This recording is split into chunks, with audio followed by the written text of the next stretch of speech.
伊予館の宮崎さんの絵を3次元化する。これはどうやって作るの？これ何？もともと大ファンなので。竹谷隆之の娘チャンネル。今回は金曜ロードショーとジブリ展の中のオウムの世界という展示の制作の裏側について紹介します。機械の世界の軸みたいなのは何だった？軸はやっぱりその宮崎駿さんの作り出した世界が実体物として目の前に現出させなきゃいけないので、実在感とすごく考えましたね。実在感、本当にあるんじゃないかと見まごうようなものを目指して、宮崎さん味っていうのがあるんで、デザインのね、それはやっぱり最大限生かして、それと現実感が両立するのはどういうあり方があるかっていうふうに考えました。これ何？これもレンコン型取った？そう、不快のシャドーボックスっていうのが展示されてるんですけど、それの地面に敷き詰めたというか、これは虫肥やしの断面なんです。これはオウムが食べた断面なんですよね。初めて知った。虫のこういう大きくなるとこうなんだけど、こう食べるんですよ、オウムがね。だからその断面が遠近法でこう一番手前にあるのがこれでだんだん小さくなっていくっていう。これレンコンの型？でも粘土で作ったんだこれ。もしもし。粘土で強制的にきつめのパースがかかってるっていう。これは大きい展示されてるオウムの表面に時々ちっちゃいトゲがあるんだけど、それですね。このトゲの拡大がこれはどうやって作るの？ただエポキシパテっていう原型を作って複製して何百個も。これの参考は？参考？火山じゃない。そのトゲって舞茸ですか？何も考えてないよ。何も考えてない。もう天才に質問するのは難しい本当に。トゲだから。全然共感できない。だってトゲだよ。私だったらトゲ作れって言われても何か参考にしないとできないわけよ。そこが今まで観察してきた蓄積で。じゃあ日頃の観察でまあこうなってんじゃないかな。これは夏みかんの種を取っといてつくしの先っちょみたいにくっつけて利用しました。これは本物？それ本当の伊予館の種で口からペッて出したやつを貼り付けてた。そう捨てるじゃん普通のことは考えなくていいんだよ。面白いよね本当。原作漫画にも出てきますけど、ここに大王ヤンマが止まってたりナウシカがよじ登ったりするシーンがあるんで、原作の漫画、あれめっちゃ綺麗だよね。どれが一番楽しかった？牛やぶかな。牛やぶのお母さんの下にちっちゃい子供がいるシチュエーションで作ったんですけど、楽しかったです。なんで？人間がする行為を当てはめてったんです。子育てとかっていうかも、それ命の営み。その人間との共通点を見出すとすれば、その生物のね、戦いだったり仕組みだから、生殖だったり死んで別の命に循環するとか根底にあったので、子育てってすごく作ってて楽しかったです。未来があるね。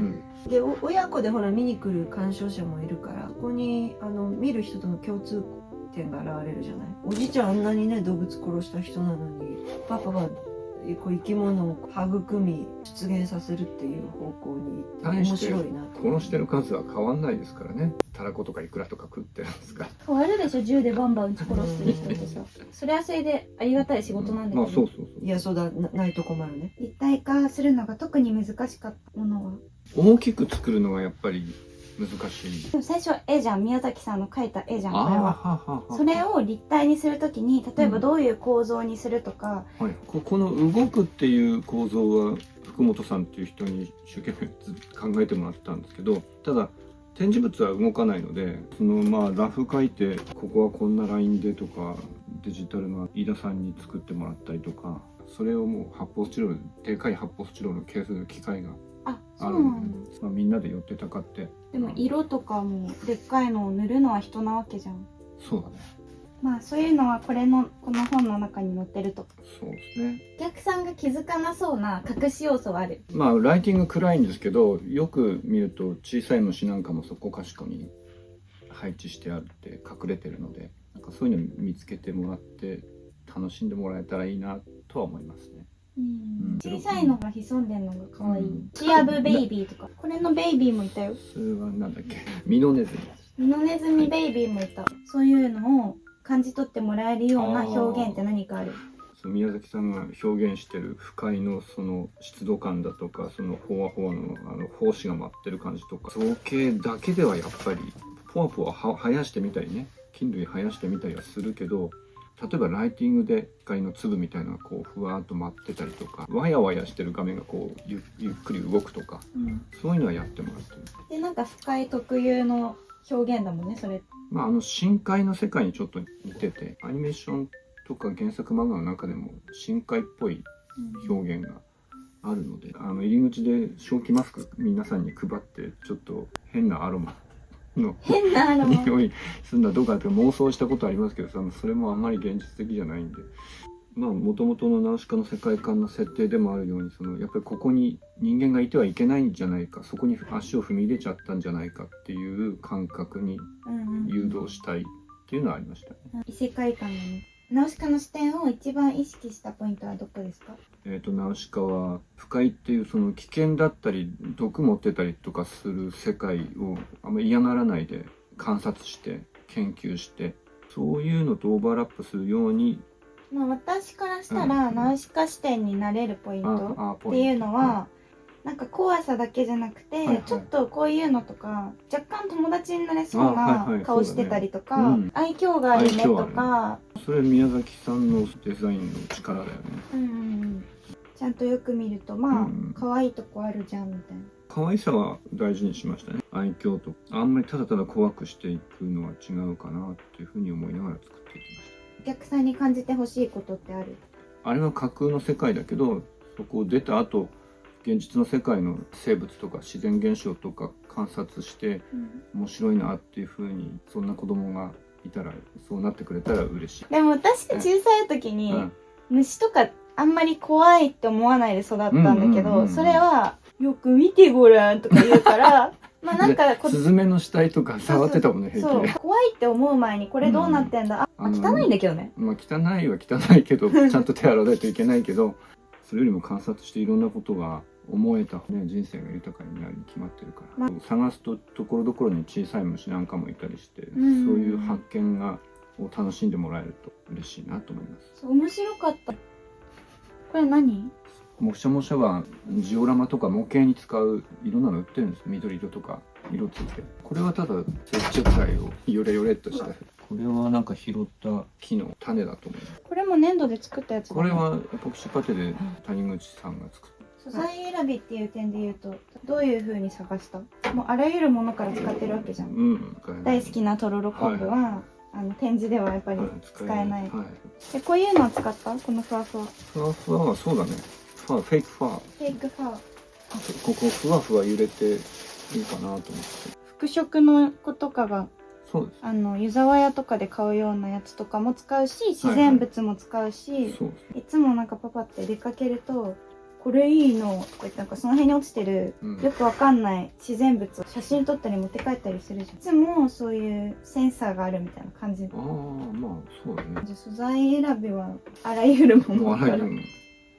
制作チーム内で印象に残ったお話とかある？ちょっとママにも言って、びっくりした。すごい集中力とね、熱気でね、職人の人たちがね、ことに挑んでるの。女性が半分ぐらいいて、決して女性が一日快適に過ごせる現場ではないんだけど、その中で、8時間9時間黙々と仕事していて、職人の人たちがもうみんなこれの仕事をやりたいっていう気持ちでやってる、人の持っている能力とかそういうものをすごい生かす現場、仕事場、そんな場所があるんだなっていうのを本当にびっくりして。僕は田舎で育ったんで、その海や山や自然体験で感じたことがそのナウシカで不快の表現されてたので、うわーと思いましたね。そのインパクトがだからこれにつながってんだね。美術の学生の時、もしその時に表現してたものと今いろいろ時間を経て表現したものでなんか差があったと思う？あったね、きっその時はね、もうナウシカの世界のものなんかおいそれと作れないなっていうか、やっぱり技術的にもそうだし、どう作ったらいいんだろう的な。だけど多分そのさ作品をさ、うん味わう期間っていうのが必要で、そうですね30年間温めたからこそ、うんこう自分の中からこうアウトプットできるものっていうものがあるんで、若い頃だからただただ圧倒されただけじゃない、多くの若者がね。でも若い時からその怖さの中にある美しさを見つけるみたいな視点は持ってたってこと？そうですね。それはナウシカの世界にそういう風に描かれてて、はいはい。もうやられたと思いました。こんな表現できる人がいるんだと。